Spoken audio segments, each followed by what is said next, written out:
200p களை எடுக்கும் இயந்திரம். இதில் விவசாயிகள் சந்திக்கக்கூடிய பிரச்சனைகள் என்ன, அதுக்கு என்ன தீர்வுங்கிறத நம்ம பார்க்கலாம். இந்த மிஷினானது மழைக்காலம் அல்லது குளிர்காலம் வந்துச்சுன்னா மேக்னெட் ஸ்டார்டிங் டபுள் வரும். ஒன்று மேக்னெட்லேருந்து கரண்ட் வராது. இன்னொன்று கார்பரேட்டர் ரொம்ப நாள் ஸ்டோரேஜ் பண்ணி வச்சுருந்தோம்னாக்கா பெட்ரோல் கார்பரேட்டர்லாம் க்ளீன் பண்ணுற மாதிரி வரும். இதை எப்படி தவிர்க்கிறதுன்னு பார்த்தோன்னா, ஒவ்வொரு இந்த களை வெட்டுற மிஷின் வந்து 8 மாதங்கள் அல்லது 10 மாதங்களுக்கு பிறகு நம்ம அந்த வேலையை செஞ்சு தான் ஆகணும். மேக்னெட்டுக்கும் அந்த காயிலுக்கும் இடையே உள்ள சர்ஃபேஸை வந்து நம்ம சுத்தம் பண்ணி போடணும், கார்பரேட்டை க்ளீன் பண்ணி போடணும். இது அப்புறம் என்னென்ன செய்யணுங்கிறத வந்து பார்க்கலாம். ஒவ்வொரு 100 மணி நேரம் ஓடிச்சுன்னா இந்த மிஷினுக்கு வந்து பெல்ட்டு டைட் வைக்கணும், பெல்ட்டை வந்து ப்ளே அட்ஜஸ்ட் பண்ணணும். அப்புறம் ஒவ்வொரு 300 மணி நேரம் ஓடிச்சுனாக்கா வால்வு அட்ஜஸ்ட் பண்ணணும். இந்த மாதிரி நம்ம பீரியாடிக் மெயின்டெனன்ஸ் செஞ்சோன்னா இந்த மிஷின் எந்த வித பிரச்சனையும் இல்லாமல் இயங்கும். கட் பண்ணிக்க.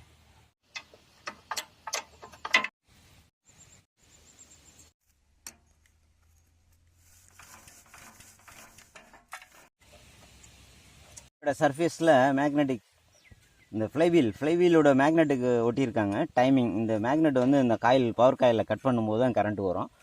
அப்போ பார்த்தோன்னா இந்த மேக்னெட்டை துருபிடிக்கிறதுனால கரண்ட்டு ப்ரொடியூஸ் ஆகாது. இந்த மேக்னெட்டுக்கும் அந்த காயிலுக்கும் உள்ள இடைவெளியில் துரு வந்து ஒட்டிக்கிடும்போது அப்போ வந்து மேக்னெட்டிக் ஃபோர்ஸ் வந்து வெட்டாது, அந்த காயிலேருந்து கரண்ட் வராது. அப்போ இதுவும் வந்து ஸ்டார்டிங் டபுளுக்கு ஒரு முக்கிய காரணம். இப்போ என்ன பண்ணணும்னா, நம்ம மேக்னெட்டிக் சர்ஃபேஸை இந்த காயிலோட பாட்டம் பகுதியையும் சுத்தம் பண்ணிவிட்டு நம்ம இந்த ஏர் கேப் 0.4லேருந்து 0.6 mm வந்து வச்சு நம்ம செட் பண்ணணும். இப்போ இதில் வந்து நீங்கள் பார்க்கலாம், இந்த வீடியோவில் பார்க்கலாம் எவ்வளோ இந்த வயல் நிற்கிறதுனால காற்றுல உள்ள ஈரப்பதம். இது குறிப்பாக வந்து பார்த்தோன்னா அக்டோபர், நவம்பர், டிசம்பர் இந்த பனிக்காலம் வடகிழக்கு பருவ காலங்களில் இந்த மாதிரி துரு பிடிக்கிறது ஒரு நிகழும். இப்போ நம்ம இதை தவிர்க்கிறது என்ன பண்ணால், ஒரு சேஃப்டியாக எங்கேயோ ஷெட்டுக்குள்ளே வைக்கலாம். அப்படி இல்லைன்னா 8லேருந்து 10 மாதங்கள் இந்த பிரச்சனை தந்துச்சு தான் ஆகணும் பெட்ரோல் மிஷினில். அப்போ டிசம்பர் வடகிழக்கு பருவமழை முடிஞ்ச பிற்பாடு ஜனவரியில் நம்ம அட்வான்ஸாக வேலை துவங்குறதுக்கு முன்னாடியே நம்ம அந்த மிஷினை வந்து பழுது பார்த்து இந்த மாதிரி க்ளீனிங் பண்ணி நம்ம கேப்பை செட் பண்ணி ஓட்டிக்கிறது நல்லது. இப்போ வேலை துவங்கின பிறகு செய்கிறத விட வந்து அட்வான்ஸாக வந்து முன்கூட்டியே நம்ம செய்கிறது ரொம்ப நல்லது. செட் பண்ணிக்க.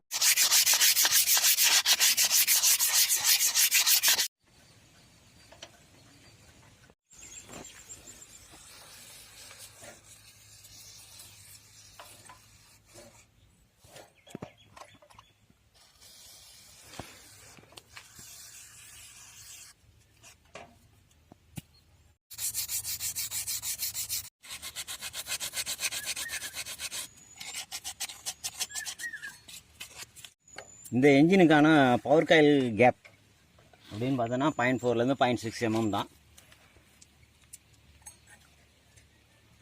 இந்த மேக்னெட் இந்த சைடு இருக்கும்போது பிஸ்டன் டிடிசியில் இருக்கும். இப்போ தான் வந்து current end of the compression ஸ்ட்ரோக்கில் இந்த மேக்னெட் வந்து காயில் வெட்டும்போது ஹை டென்ஷன் கரண்ட்டு வரும்போது என்ஜின் ஸ்டார்ட் ஆகும். இப்போ நம்ம எப்படி கேப் செட் பண்ணோன்னு பார்க்குறோம். இது வந்து ஒரு உங்களுக்கு தெரிஞ்ச அட்டை தான். இது வந்து அனபாண்டு இது 0.4லேருந்து 0.6 0.4 mm இருக்கும், 0.4 0.5 இருக்கும். இது நம்ம அந்த கேப் மேக்னெட்டுக்கும் இந்த காயிலுக்கும் இடையில இது ஃபிக்ஸ் பண்ணுறோம். ஃபிக்ஸ் பண்ணிவிட்டு ஸ்க்ரூவை டைட் வச்சுட்டோம்.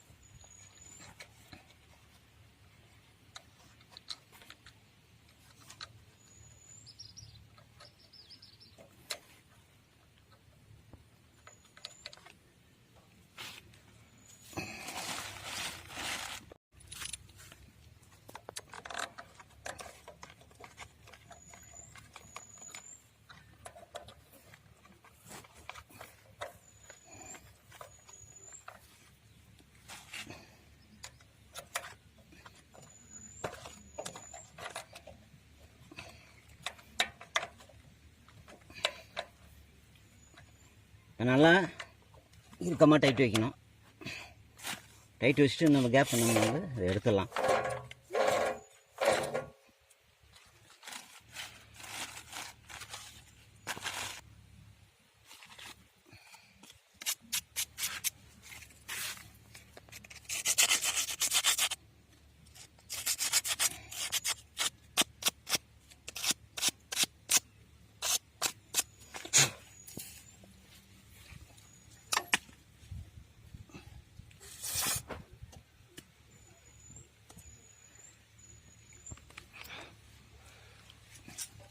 இப்போ அது பார்த்தோன்னா இது ஓவராக டஸ்ட்டாக இருக்குது. இந்த மாதிரி இருந்தாலே வந்து ஸ்லோ ஸ்பீடு வேலை செய்யாது, ஹை ஸ்பீடு தான் வேலை. இன்ஜின் ஸ்பீடு வந்து ஸ்பீடாக ஓடிக்கிட்டே இருக்கும்.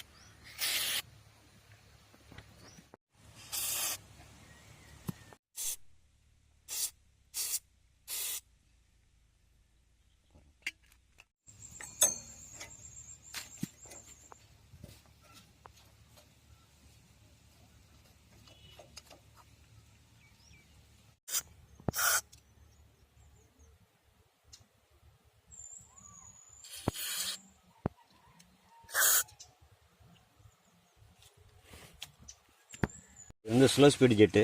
ஸ்லோ ஸ்பீடில் வந்து பெட்ரோல் போகும். இது அடப்பு இருந்தால் ஸ்லோ ஓடாது.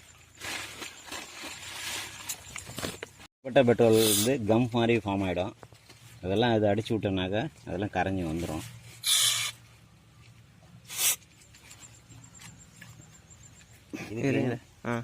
இந்த என்ஜின் வந்து 168F என்ஜின். இதுக்கான என்ஜின் ஆயில் வந்து 650 ml. இது பார்த்தோன்னா இது ஜப்பான் டிசைன் எல்லாமே வந்து இன்ஜின் ட்ரெயின் போல்ட்டு வந்து முன்பக்கமும் இருக்கும் பின்பக்கமும் இருக்கும். அதேமாதிரி ஆயில் ஊற்றுற ஃபில்லர் போல்ட்டு வந்து முன்பக்கம் இருக்கும் பின்பக்கமும் இருக்கும். எந்த பக்கம் வசதியாக இருக்கோ அந்த பக்கம் நம்ம வந்து ஊற்றிக்கலாம். ஏன்னா இந்த என்ஜினை வந்து பல்வேறு பயன்பாடுகளுக்கு பயன்படுத்துகிறாங்க. அதனால் எந்த பக்கம் வசதியாக இருக்கோ கேட்டுறதுக்கோ ஊற்றுறதுக்கோ அதுக்கு மாதிரி நம்ம வந்து அது மாதிரி நம்ம பயன்படுத்திக்கலாம்.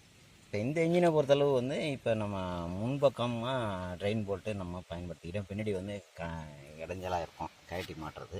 அதனால் முன்பக்கம் நம்ம ஆயிலை ட்ரெயின் பண்ணிட்டு ஆயில் ஊற்ற போகிறோம்.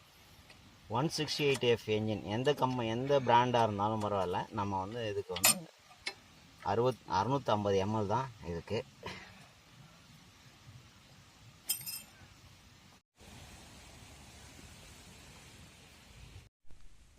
இப்போ வந்து இது வரைக்கும் இருக்குது. இது 650 ml வரும், கரெக்டாக இருக்கும். நம்ம ஸ்டிக்கை பார்த்தோன்னா டிப் ஸ்டிக்.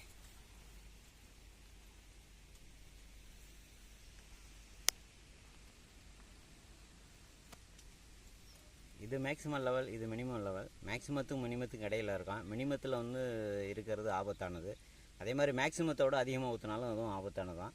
இந்த மேக்ஸிமத்துக்கும் மினிமத்துக்கும் இடையில வந்து இருந்தால் அது ஓகே தான், அதுக்காக கவலைப்பட வேண்டியதில்லை. அப்போ நம்ம இங்கே லோ லெவல் வந்துன்னா டாப் அப் பண்ணணும். ஹை லெவலோட அதிகமாக ஊற்றக்கூடாது. 650 வந்து அதிகமாக ஊற்றக்கூடாது.